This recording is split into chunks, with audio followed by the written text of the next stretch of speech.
નમસ્કાર, આપ જોઈ રહ્યા છો નેશન પ્લસ ન્યૂઝ. હું છું આપની સાથે હેતલ ભગત. રાજ્યના પોલીસ વડા વિકાસ સહાયે પ્રેસ કોન્ફરન્સ યોજી હતી. રાજ્યના પોલીસ વડા વિકાસ સહાયે સુરતની ઘટનાને લઈને નિવેદન આપ્યું હતું. રાજ્યના પોલીસ વડા વિકાસ સહાયે જણાવ્યું હતું કે રાજ્યમાં અલગ અલગ જિલ્લામાં ઈદે મિલાદ અને ગણેશ વિસર્જનનું આયોજન કરવામાં આવ્યું છે. દર વર્ષે ઉલ્લાસ સાથે વિસર્જનનો કાર્યક્રમ યોજવામાં આવે છે. વિસર્જનની જગ્યાએ પોલીસ તહેનાત કરવામાં આવી છે. છેલ્લા 2 દિવસમાં 2 બનાવો બન્યા છે, જેમાં એક બનાવ ખેડાના કઠલાલમાં અને બીજો સુરતમાં બન્યો છે. ત્યારે પોલીસે બંને ઘટનામાં ગણતરીના કલાકોમાં આરોપીઓને ઝડપ્યા છે. સુરતમાં ઘટના બનતા પોલીસ કમિશનર સહિત અન્ય અધિકારીઓએ તાત્કાલિક ઘટના સ્થળે પહોંચીને કાર્યવાહી શરૂ કરી હતી. માહિતી પ્રમાણે સુરતની આ ઘટનામાં 6 બાળકો જુવેનાઇલ હતા. તેમની વિરુદ્ધ કાર્યવાહી કરવામાં આવી હતી. આ ઉપરાંત અન્ય અસામાજિક તત્વોની અટકાયત કરીને પગલાં ભર્યા હતા. ગણેશ ઉત્સવની તૈયારીઓ વચ્ચે સુરક્ષા વ્યવસ્થા કડક કરવામાં આવી છે. એસઆરપીની 30 કંપની તૈનાત કરી અલગ અલગ જિલ્લામાં મૂકવામાં આવી છે, જ્યારે સુરત શહેરમાં એડિશનલ એસઆરપી મોકલી છે. Janak Patel, nation plus news, Gandhinagar. આપણે જાણીએ છીએ કે આવતા દિવસોમાં ગુજરાત રાજ્યના અલગ અલગ જિલ્લાઓમાં 16મી તારીખે ઈદે મિલાદ અને 17મી તારીખે ગણેશજીનો વિસર્જનનો કાર્યક્રમનું આયોજન થનાર છે. દર વર્ષની જેમ ચાલુ વર્ષે પણ ખૂબ ઉમંગ અને ઉલ્લાસ સાથે ગણેશજીના વિસર્જનનો આખો કાર્યક્રમ સંપન્ન થાય અને જે જગ્યા સ્થાપનાઓ થઈ છે એ તમામ જગ્યાઓ યોગ્ય સંખ્યામાં પોલીસ બળનો તૈનાત કરવામાં આવે તે અંગેની તમામ તૈયારીઓ કરી દેવામાં આવ્યું છે. ગણેશ વિસર્જન, ગણેશ સ્થાપના અને ઈદે મિલાદ ધ્યાનમાં રાખી આજથી 4-5 દિવસ પહેલાં વિડીયો કોન્ફરન્સના માધ્યમથી ગુજરાત રાજ્યના દરેક પોલીસ કમિશનર, દરેક રેન્જ વડાઓ અને દરેક પોલીસ અધિક્ષકશ્રીઓ સાથે એક મિટિંગ કરવામાં આવી હતી અને એ મિટિંગમાં તમામ એકમોમાં જે કંઈ તૈયારીઓ છે એ તૈયારીઓની એક સમીક્ષા કરવામાં આવી હતી. આપણે જાણીએ છીએ કે 16મી તારીખે ઈદે મિલાદમાં નાના મોટા આશરે 1000 પ્રોસેશન્સ અને ચાલુ વર્ષે ગુજરાત રાજ્યમાં આશરે 93,000 ગણેશજીની સ્થાપના થઈ છે. 17મી તારીખે આ 93,000 પૈકી 73,000 ગણેશજીની વિસર્જન 17મી તારીખે થનાર છે. એટલે આ બંને દિવસો માટે કાયદાના વ્યવસ્થાની પરિસ્થિતિ નિયંત્રણમાં રહે તે બાબતે દરેક એકમોના વડાઓ સાથે યોગ્ય સંકલન કરવામાં આવ્યું છે, યોગ્ય સૂચનાઓ આપવામાં આવી છે અને આપણે સંપૂર્ણ તૈયારી છે. આપણે જાણીએ છીએ કે છેલ્લા 2 દિવસમાં 2 જગ્યાઓ બનાવ બન્યા છે. ખેડા જિલ્લાના કઠલાલ ગામે અને ગઈકાલે રાતના સુરત શહેરમાં. બંને જગ્યાએ સ્થાનિક પોલીસ તરફથી ખૂબ ત્વરિત કાર્યવાહી અને ખૂબ અસરકારક કાર્યવાહી કરવામાં આવી છે. જ્યાં સુધી આપણે સુરત શહેરની વાત કરીએ કે જ્યાં ગઈકાલે એક બનાવ બન્યો હતો પથ્થરમારાનો, એમાં 2-3 વાત ખૂબ સ્પષ્ટ રીતે કહી દેવા માંગુ છું. એક તો કે અગાઉ મેં વાત કરી કે બનાવ બન્યાની તુરત જ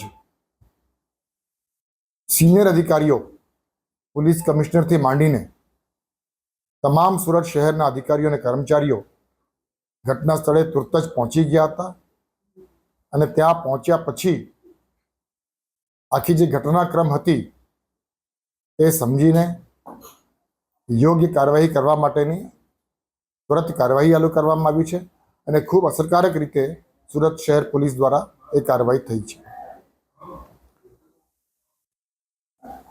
અમારી માહિતી મુજબ અત્યાર સુધી સુરત શહેરના આ ઘટનાક્રમમાં 6 બાળકો હતા જુવેનાઇલ. એ લોકોની વિરુદ્ધમાં પણ ની દૃષ્ટિએ જે કંઈ કાર્યવાહી કરવાની થતી હોય છે જુવેનાઇલ્સની વિરુદ્ધમાં એ કાર્યવાહી પણ થઈ રહી છે. અને જે અસામાજિક તત્વો હતા, જે લોકોએ સુરત શહેરનું શાંતિને ઢોળાવવાનો પ્રયત્ન કર્યો હતો, એવા 28 જેવા ગુનેગારોને પણ રાત્રે કોમ્બિંગ કરીને અટક કરવામાં આવી છે. ગુજરાત પોલીસના વડા તરીકે હું એક વાત ઉપર ખાસ ભાર મૂકવા માંગુ છું કે ગુજરાત એક શાંતિપ્રિય રાજ્ય છે અને અલગ અલગ જે બંદોબસ્તની તૈયારીઓ ગુજરાત પોલીસ દ્વારા કરવામાં આવતી હોય છે, એના ઉપરથી મારા જે છેલ્લા 30-35 વર્ષનો જે અનુભવ છે, એના પરથી હું ચોક્કસ કહી શકું કે ગુજરાત રાજ્યના શાંતિપ્રિય લોકો આ તમામ હોળી હોય, દિવાળી હોય, ઈદ હોય, ગણેશ હોય, તમામમાં ખૂબ સક્રિયપણે પોતાની જવાબદારી સમજીને પોલીસને સાથ આપીને આ તમામ તહેવારોનું સફળતાપૂર્વક સંપન્ન આપણે કરવામાં સફળતા આપણને મળતી હોય છે. પરંતુ અમુક અસામાજિક તત્વો દ્વારા કોઈ પણ સમયે કોઈ પણ જગ્યાએ અમુક કરતૂતો કરવામાં આવે છે, જેના કારણે આ શાંતિનો જે માહોલ છે તે માહોલને, આ શાંતિપૂર્ણ માહોલમાં વિપરીત પરિસ્થિતિનું સર્જન થાય, એવા અસામાજિક તત્વો વિરુદ્ધ ખૂબ અસરકારક રીતે અને ખૂબ ગંભીરતાથી ગુજરાત પોલીસ કાર્યવાહી અગાઉ પણ કરી છે, ગઈકાલે સુરત શહેરમાં પણ થઈ છે અને ભવિષ્યમાં પણ ચોક્કસ કરવામાં આવશે. ગુજરાત પોલીસના વડા તરીકે હું એમ માનું છું કે ગુજરાત રાજ્યની કાયદા અને વ્યવસ્થા જળવાય, ગુજરાત રાજ્યમાં શાંતિનો માહોલ થાય, તેની મૂળ જવાબદારી ગુજરાત પોલીસની છે અને એ પોલીસની જવાબદારી અમે લોકો સ્વીકારીએ છીએ અને એ જવાબદારી નિભાવવા માટે પણ જે કંઈ અસરકારક કામગીરી કરવાની થતી હોય એ તમામ કાર્યવાહી કરવા માટે આપણે સંપૂર્ણ તૈયારી છે. ખાસ કરીને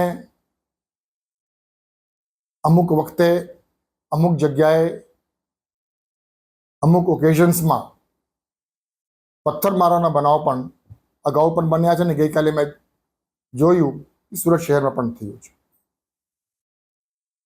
આ પથ્થર મારનાર લોકો એ અસામાજિક તત્વો અને એનો લાભ લઈને કોઈ પણ વ્યક્તિ ગુજરાત રાજ્યની શાંતિને વિપરીત અસર પહોંચે તે અંગેનો કોઈ પ્રયાસ કરશે તો ગુજરાત પોલીસ એને ક્યારેય પણ જવા નહીં દે